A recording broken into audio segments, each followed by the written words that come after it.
bersatu dalam doa, dalam nama Bapa dan Putra dan Roh Kudus. Amin. Bapa dalam surga, kami bersyukur padamu. Hari ini Engkau mengajarkan kepada kami tentang bagaimana kami bisa mengampuni saudara-saudari kami yang melakukan kesalahan sekecil atau sebesar apapun yang kami hadapi. Kami mohon berikanlah kami kemampuan untuk bisa mengampuni yang secara manusiawi kami merasa sangat sulit, tapi dengan pertolongan-Mu kami boleh melakukannya karena Engkau sendiri yang mengampuni kami lebih dari segalanya. Terima kasih Tuhan, namamu kami puji kini dan sepanjang masa. Amin. Amin. Baik, Ibu Bapak, Saudara sekalian, saya pada sore hari ini ingin membagi pengalaman rohani sekaligus mengajak kita untuk coba merenung tentang pengampunan. Mengampuni itu memang sangat Kristiani bagi kita karena Tuhan mengajarkan kepada kita. Apalagi setiap hari ketika kita mendoakan doa Bapa kami, kita selalu mohon supaya Tuhan mengampuni kita lebih dari segalanya. Dan betapa dosa-dosa yang kita lakukan, sebesar apapun itu, Tuhan selalu mau mengampuni kita. Maka eh, pada hari ini saya coba untuk mengambil refleksi tentang seni mengampuni dari perikop Injil kita pada hari ini, dari kehidupan Santo Leo Agung yang tentu punya pengaruh yang sangat besar dalam diri Paus Leo ke-14 yang kita eh, yang merupakan pemimpin gereja kita saat ini, dan juga Santa Faustina dalam pengalaman rohaninya juga tentang pengampunan itu menjadi sangat indah. Seperti biasa saya menyiapkan bahan-bahan untuk saya bisa bagikan. Baiklah, saya memberi judulnya adalah mengampuni lebih sungguh. Nah, pertama-tama saya coba untuk mengajak kita semua memandang gambar ini. Saya biasanya memilih gambar-gambar tertentu yang memang eh, sangat bermakna bagi kita. Tuhan Yesus diundang untuk makan bersama. Dan di Betania ini ada seorang wanita yang berdosa yang datang dan dengan minyak narwastu itu mau untuk membasuh kaki Yesus, meminyakinya dan mengeringkannya itu dengan rambutnya yang panjang. Minyak narwastu itu sangat harum dan semerbaknya itu menguasai ruang di mana Yesus dan orang yang mengajak dia untuk makan bersama. Dan ini betul-betul membuat kita merenung betapa Tuhan itu mengasihi orang-orang berdosa. Dan di pihak manusia yang seberdosanya, dia masih punya pengenalan diri yang dalam untuk datang dan memohon pengampunan yang berlimpah pada Tuhan. Maka lihatlah, di sini ada wanita yang berdosa, kemudian ada tempat minyak narwastu, kemudian ini kaki Yesus yang dia pakai minyak narwastu untuk eh, meletakkannya. Kemudian Yesus dengan tangannya itu menunjukkan pengampunan yang berlimpah dan mengingatkan bahwa ini sebagai pengenang atau pengingat bagi mereka akan wafat dan kebangkitannya sendiri. Yesus sangat mencintai orang-orang berdosa. Orang berdosa, dia mencari, menemukan, dan memberikan pengampunan yang berlimpah. Kita melihat judul memang bagus, seni mengampuni. Mungkin kita juga ketawa, kok bisa ya? Mengampuni kok ada seninya juga ya? Tapi kita coba untuk melihat bahwa ya Ketika berbicara tentang seni mengampuni, itu kita melihat bahwa seni mengampuni itu melampaui sekedar mengucap kata-kata aku memaafkan atau aku mengampuni engkau. I forgive you. Melampaui ini. Melampaui ini. Seni mengampuni adalah sebuah proses internal yang berasal dari dalam hati kita, atau boleh dikatakan proses internal yang sangat mendalam, yang melibatkan pelepasan emosi negatif yang ada dalam diri kita, dan penerimaan empati, serta pemahaman akan diri sendiri dan diri orang yang sedang berelasi dengan kita dalam konteks pengampunan ini. Jadi bukan hanya sekedar saya memaafkan Anda, saya mengampuni Anda. Bukan hanya itu. Tapi ini proses dari dalam. Kita kadang-kadang merasa sulit untuk mengampuni karena kita mungkin hanya bisa mampu pada tataran yang sangat superficial, yaitu saya mengampuni Anda, saya memaafkan Anda. Hanya omon-omon tidak cukup. Tapi harus betul-betul merupakan proses internal dari dalam hati yang sangat dalam, lubuk hati yang mendalam. Dan ini melibatkan segala emosi kita yang negatif dan juga proses penerimaan yang penuh dengan empati, bukan sekedar simpati, yang penuh dengan empati dan pemahaman. Pada dasarnya, pengampunan itu adalah tentang bagaimana kita berusaha untuk melepaskan dendam. Coba kita pikirkan hari ini, berapa kali kita berdendam, amarah dari tadi pagi sampai jam segini, apakah ada amarah? Dan kebutuhan akan balas dendam. Bisa terjadi balas dendam. Itu selalu terjadi, selalu ada dalam diri kita. Maka lihatlah bahwa di dalam kehidupan kita ternyata kita pernah masuk dalam dunia seperti ini. Ya.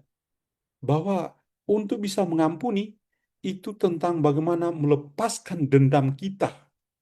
Melepaskan, ya, how to avoid, ya, membiarkannya jauh-jauh, ya, melepaskan dendam, melepaskan amarah, ya, dan kebutuhan akan balas dendam itu kita tinggalkan jauh-jauh. Ini selalu menjadi kesulitan bagi kita. Padahal kalau kita melakukannya, inilah sebuah seni dalam mengampuni. Mengampuni itu berarti melupakan. Kita selagi masih mengingat-ingat kesalahan yang dilakukan, maka kita akan sulit untuk bisa mengampuni. Tuhan mengampuni kita itu total. Dia tidak mengingat-ingat dosa-dosa kita. Tapi dia kumpulkan, dia buang ke tubir-tubir laut yang dalam. Kita bisa mengampuni ketika kita tidak mengingat-ingat kesalahan yang sudah dilakukan itu. Kalau kita selalu ingat kesalahan yang sama, kita mengungkitnya kembali dengan semboyan L4SG, lu lagi, sebel gue. Itu berarti kita selalu mengingat-ingat yang sudah-sudah. Dan itu membuat kita tidak mampu untuk mengampuni. Seni untuk mengampuni adalah praktek untuk melepaskan amarah. Tadi juga dikatakan amarah, dendam terhadap seseorang yang telah menyakitkan kita, yang bisa menjadi proses yang menantang, namun membebaskan untuk penyembuhan dan pertumbuhan pribadi kita. Ini sangat penting. Proses untuk bisa melepaskan kita. Anda mau mengampuni? Anda butuh seni untuk mengampuni supaya Anda bisa lepas bebas, ya, dari amarah, dari perasaan dendam, mau balas dendam dan lain sebagainya. Kita berusaha untuk bisa lepas dari itu. Apa sih untungnya ketika kita masih mengingat-ingat yang sudah-sudah? Sekali lagi, selagi kita mengingat kesalahan, sangat sulit untuk kita bisa mengampuni. Seni mengampuni itu merupakan proses untuk bisa melibatkan pengakuan atas perasaan kita, melepaskan keinginan untuk membalas dendam, dan juga memilih untuk terus maju tanpa melupakan pengalaman tersebut. Itu memang sangat manusiawi, tapi kita harus move on, harus maju. Mengampuni itu adalah hadiah untuk diri sendiri yang membebaskan kita dari hal-hal yang negatif yang membuat kita terluka dan memenjarakan kita, dan juga dapat memperbaiki hubungan serta memulihkan kebahagiaan yang bisa kita alami dalam kehidupan. Maka lihat di sini ya, gambar ini sangat bermakna. Dengan wajah seperti ini dan wajah seperti ini, tapi kedua tangan bisa menyatu. Ya. Mengampuni itu memang butuh keberanian untuk melakukannya. Hari ini saya tertarik dengan bacaan Injil yang sangat luar biasa. Dalam Lukas bab 17 ayat 1 sampai 6, ya, eh, ada pesan utama yang kita bisa tangkap, di mana kita semua itu diingatkan untuk berusaha menghindari membuat orang lain tersandung ke dalam dosa, dan membuat orang tersandung itu bisa dalam perkataan-perkataan kita, gerak-gerak tubuh yang membuat orang itu bisa jatuh dalam dosa. Ya, itu sadar atau tidak sadar seringkali kita lakukan dengan kata-kata, dengan gestur atau gerak tubuh tertentu bisa menyesatkan orang. Tapi yang kedua adalah mengampuni mereka yang berulang kali bersalah dan mau bertobat. Itu memang wajib untuk kita ampuni mereka. Bahkan jika mereka itu berdosa terhadap diri kita sendiri berkali-kali. Kalau toh dia bersalah, dia datang dan minta maaf, minta untuk diampuni, kita perlu melakukan itu. Perikop ini juga tadi pagi atau nanti sore kalau ikut misa pasti mendengar, ya, menekankan tentang iman yang sejati. Sekecil apapun iman seperti biji sawi akan menghasilkan hal-hal yang luar biasa di dalam kehidupan kita. Tapi fokus perhatian saya itu pada pengampunan ini, di mana Tuhan Yesus tadi dalam eh, bacaan Injil hari ini, dia mengatakan ya tentang mengampuni itu memang butuh seni. Kita perlu menegur dan mengampuni berulang kali. Menegur dan mengampuni berulang kali. Bukan hanya satu kali. Satu kali saja kita merasa berat sekali. Ini berulang kali loh. Kalau orang itu berbuat salah, dia datang, sorry ya, oke, kita maafkan dengan tulus hati. Beberapa jam, buat lagi, datang, sorry ya. Kalau satu hari lebih dari 7 kali, apa yang harus kita lakukan? Ya kita harus punya kemampuan untuk memaafkan itu. Dan itu sangat Kristiani. Kita diingatkan untuk menegur saudara yang berdosa. Dan jika saudara itu bertobat, maka kita wajib untuk mengampuni mereka. Kalau kita lihat dia membuat satu kesalahan, kita punya hak untuk menyampaikan, ini salah. Kita jujur, tulus mengatakan yang kamu lakukan itu adalah salah, itu dosa loh. Kita tidak perlu menutup mata karena takut persahabatan kita atau relasi kita hilang. Tapi kita harus berusaha supaya kalau dia bersalah, kita meluruskan dia. Kita mengubah dia menjadi lebih baik. Itu hal yang bagus. Pengampunan ini harus diberikan berulang kali. Bahkan jika saudara kita itu eh, orangnya tetap sama, melakukan dosa yang sama, bahkan 7 kali sehari, dan mau bertobat, setiap kali dia datang, saya mau bertobat, kita mengampuni dia. Ini tidaklah mudah. Tapi kalau Tuhan saja bisa melakukan itu kepada kita, kenapa kita tidak mampu? Kenapa? Karena kita masih mengingat yang sudah-sudah. Kalau orang ini 7 kali pun, ya, pasti masih bisa ada kesempatan untuk bisa diampuni. Pada hari ini kita mengenang juga orang kudus ini, Santo Leo Agung. Leo Agung adalah paus, ya, Leo the Great atau Leo pertama. Kalau sekarang kita punya Leo ke-14, ya. Leo Agung atau Leo yang pertama ini, memang namanya Leo, itu artinya singa. Dia ketika dalam hidupnya itu berhadapan dengan para bid'ah. Kalau zaman ini di media sosial kita selalu menemukan istilah para apologet, apologet, apologet dan lain sebagainya, tapi tidak akan sehebat orang seperti Santo Leo Agung ini. Ketika dia berhadapan dengan orang-orang atau para bid'ah, dia itu menggunakan hikmat kebijaksanaan yang Tuhan berikan untuk mempertahankan iman. Maka berhadapan dengan orang-orang yang sulit, ya tentu dia menomorsatukan yang namanya pengampunan yang berlimpah itu. Kalau saja dia eh, menggunakan emosi, mungkin bukan lagi namanya Leo the Great.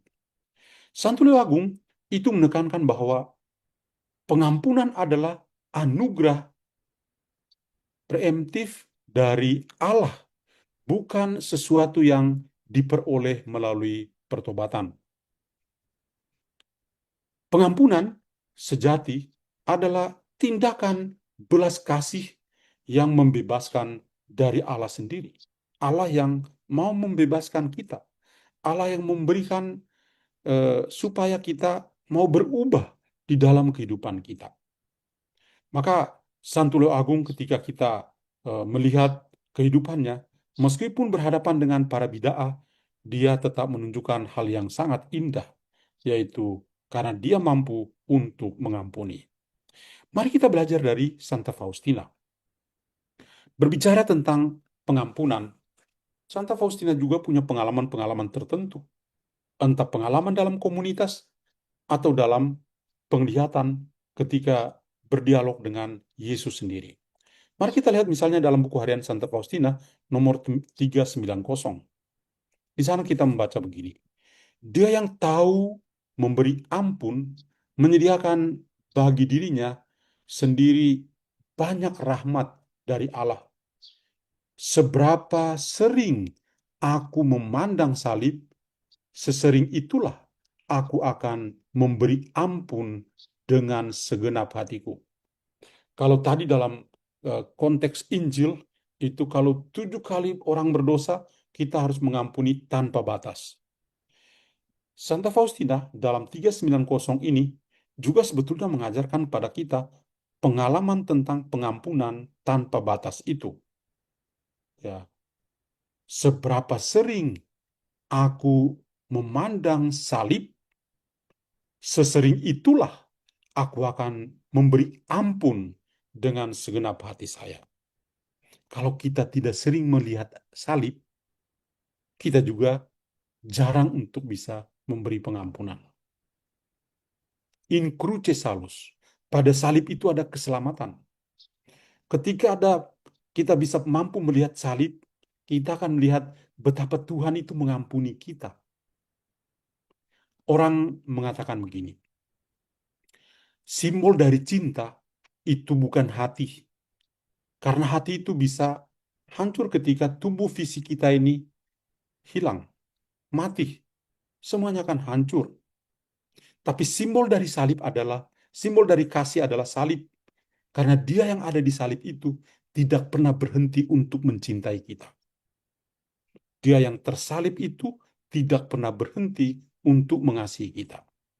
Maka kalau Santa Faustina mengatakan hal yang indah ini, ya, setiap kali saya memandang salib, sesering itu pula saya mampu untuk mengampuni.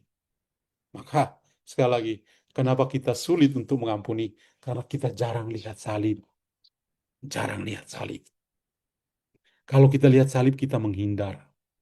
Tapi kalau kita bisa terus memandang salib, kita akan menangkap apa artinya pengampunan yang berlimpah. Itu nomor 390. Kemudian dalam buku harian Santa Faustina nomor 1488, masih juga ada banyak nomor yang lain, tapi saya tampilkan dua saja. Dan di sini saya ambil kalimat yang paling terakhir, kalimat yang sebelumnya boleh dibaca sendiri. Yang saya kasih bold ini, jangan putus asa dalam mencari pengampunan, karena aku selalu siap untuk mengampuni kamu. Setiap kali kamu memohonkan, kamu memuliakan belas kasihanku. Ini perkataan Tuhan Yesus pada Santa Faustina. Ya. Jadi, ya, sekali lagi, jangan putus asa untuk memohon pengampunan dari Tuhan. Kenapa? Karena Tuhan yang punya kuasa untuk bisa mengampuni. Tuhan yang punya kuasa untuk mengampuni. Maka Tuhan Yesus mengatakan pada Santa Faustina, karena aku selalu siap untuk mengampuni kamu. Setiap kali kamu memohon pengampunan, saya akan memuliakan belas kasihan itu. Ya, yang memohon pengampunan akan memuliakan belas kasih yang Tuhan berikan. Nah, ada hal-hal praktis yang boleh kita lakukan. Setelah mendengar dari Injil, pengalaman rohani dalam diri Santo Paus Leo Agung, juga pengalaman rohani dari Santa Faustina, ya, maka kita melihat bahwa pengampunan itu bukan tentang mengubah masa lalu kita. Pengampunan bukan soal mengubah masa lalu kita, tapi kekinian kita. Kekinian kita. Yang sudah lalu ya, ketika kita mengaku dosa ya sudah. Tapi kekinian inilah yang harus kita miliki untuk memperoleh pengampunan yang berlimpah. Jadi pengampunan bukan soal atau bukan tentang mengubah masa lalu, tapi kita mau mengubah masa kini. Ya, masa kini. Pengampunan itu tentang memberi diri kita izin untuk hidup lebih penuh di masa kini. The fullness of life. Hidup yang penuh. Ya. Sekali lagi, pengampunan itu tentang memberi diri kita izin untuk hidup lebih penuh di masa kini. Lebih ringan, lebih tenang, dan terbuka terhadap kebahagiaan kecil yang membuat hidup layak dijalani. Perhatikan gambar ini. Betapa pengampunan itu bersifat kekinian. Bukan soal masa lalu, tapi masa kini. Kalau kita bisa hidup penuh dalam Tuhan. Maka ketika kita ya mau untuk memberikan pengampunan, ya ada cara sederhana yang menenangkan diri saat sulit untuk bisa mengampuni. Pengampunan tidak berarti Anda itu tidak akan pernah merasa terluka lagi. Bukan. Pengalaman luka itu pasti selalu ada. Pengalaman luka, bekas luka itu akan mengedukasi kita untuk menjadi lebih baik dalam kehidupan kita. Tapi saat perasaan itu muncul kembali, kita harus bisa menenangkan diri kita sendiri. Caranya bagaimana? Ada beberapa cara yang saya tampilkan di sini. Ambil nafas dalam-dalam dan perlahan-lahan untuk bisa menenangkan tubuh Anda. Kalau dengan emosi kita tidak bisa mampu untuk memaafkan atau memberi pengampunan. Ambil napas dalam-dalam dan perlahan untuk menenangkan tubuh Anda. Yang kedua, fokus saja pada saat ini. Jangan yang sudah-sudah. Ya. Perhatikanlah apa yang bisa Anda lihat, dengan dengar, dan juga Anda rasakan saat ini. Kalau Anda masih ingat yang tadi-tadi, yang sudah terjadi, sangat sulit untuk bisa mengampuni loh. Tadi yang saya katakan, lu lagi sebel gue, ya, kan masih ingat yang dulu-dulu, mengungkit-ungkit kembali yang sudah-sudah. Saya tawarkan di sini, fokuslah pada saat ini.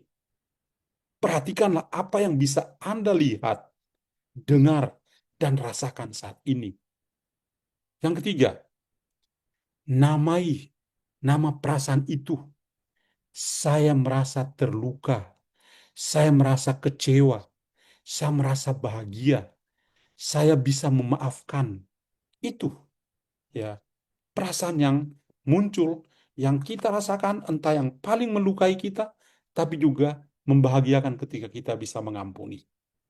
Dan yang terakhir adalah ingatkan diri Anda dengan lembut. Biarkan mereka, biarkan pergi, biarkan saya memilih kedamaian.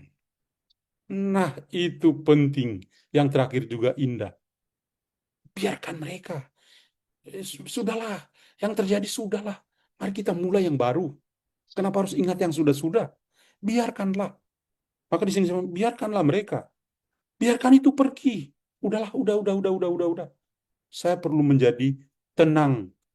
Biarkan saya memilih kedamaian. Itu yang paling penting. Maka, ibu bapak saudara sekalian, betapa seni untuk mengampuni, untuk membangun perdamaian tidaklah mudah. Tetapi kita perlu belajar dari Tuhan.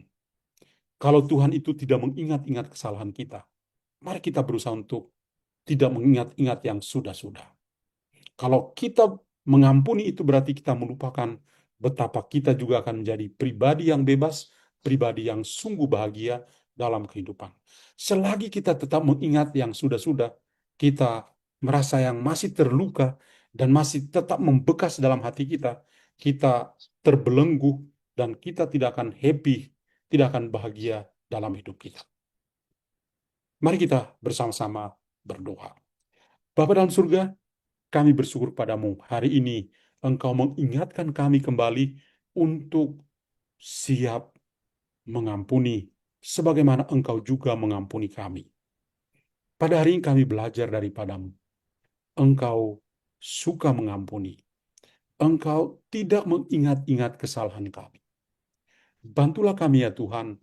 Semoga kami juga punya kemampuan seperti itu, yang selalu siap untuk mengampuni sekecil apapun kesalahan yang dibuat oleh saudara-saudara kami, tanpa henti, tanpa menghitung-hitung berapa kali kami mengampuni. Semoga kami bisa mengampuni, sebagaimana kami selalu memohonkan daripadamu. Terima kasih Tuhan, namun kami puji kini dan sepanjang masa. Amin. Tuhan bersamamu dan dan bersama bersama. rohmu. Semoga Yang Maha Kuasa memberkati kita semua, Bapa dan Putra dan Roh Kudus. Amin.